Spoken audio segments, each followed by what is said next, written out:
கிறிஸ்துவுக்குள் மிகவும் பிரியமானவர்களே, கர்த்தராகிய இயேசு கிறிஸ்து நாமத்தினாலே உங்களை வாழ்த்துகிறேன். கிறிஸ்துவ பிள்ளைங்களுடைய வாழ்க்கையில ஏன் தெரியுமா சோர்வு வருகிறது? அவங்க வாழ்க்கையில அவங்க ஆவியில பலன் இல்லாம இருக்கு.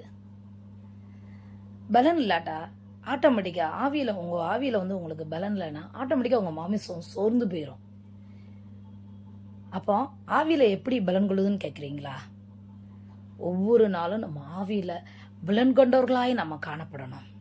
அப்பந்தான் இந்த உலகத்துல நம்ம எதிர்நோக்கி வருகிற போராட்டங்களை, பிரச்சனைகளை நம்ம எதிர்கொள்ள முடியும். அதுக்கு என்ன செய்யணும்னு கேட்குறீங்களா? தினமும் வேதவசனத்தை வாசிக்கணும். ஒரு நாள் கூட மிஸ் பண்ணவே கூடாது. வாஞ்சியோடு விருப்பத்தோடு வேதவசனம் வாசிக்கணும். உங்களால முடிந்தா வேதவசனங்களை மனப்பாடம் பண்ணி வைத்துக்கொள்ளுங்க. அப்பதான் போராட்டங்கள் கடந்து வரும்போதெல்லாம் நீங்க அந்த வேதவசனத்தை சொல்லி அறிக்கை இடும்போது அதுல இருந்து ஒரு மேற்கொள்ளுதல் உங்களுக்கு உண்டாகும்.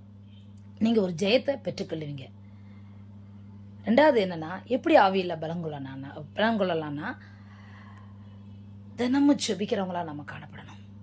ஐயோ இன்னைக்கு தூங்கிட்டேன், ஐயோ இன்னைக்கு வேண்டாம் அப்படின்னு சொல்லிட்டு நீங்க அல்லல் தட்டுறவங்களா காணப்படக்கூடாது.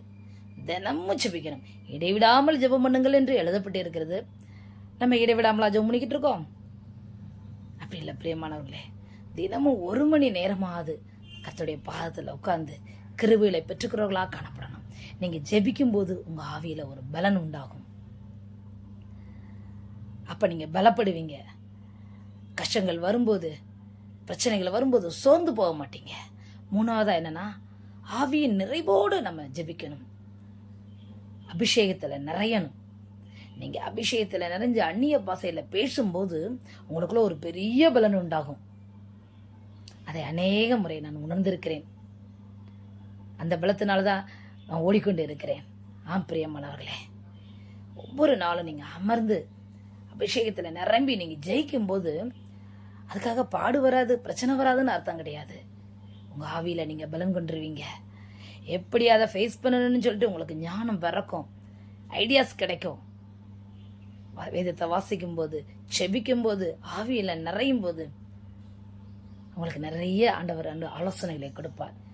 நீங்க அதுல இருந்து யூஸ் பண்ணி நீங்க இந்த காரியத்துல இருந்து வெளியே வந்துடலாம், ஈஸியா வெளியே வந்துடலாம். அதனால உங்கள் ஆவியை எப்பொழுதும் பலனுள்ளதாய் வைத்துக் கொள்ளுங்க. சோர்ந்து போகாதீங்க. ஆமென். அந்த இயேசுவை நம்புங்கள், விசுவாசியுங்கள். அவர் கரத்திலிருந்து அற்புதங்களை பெற்றுக்கொள்வீர்கள். தேவன் தான் உங்களை ஆசீர்வதிப்பாராக. ஆமென்.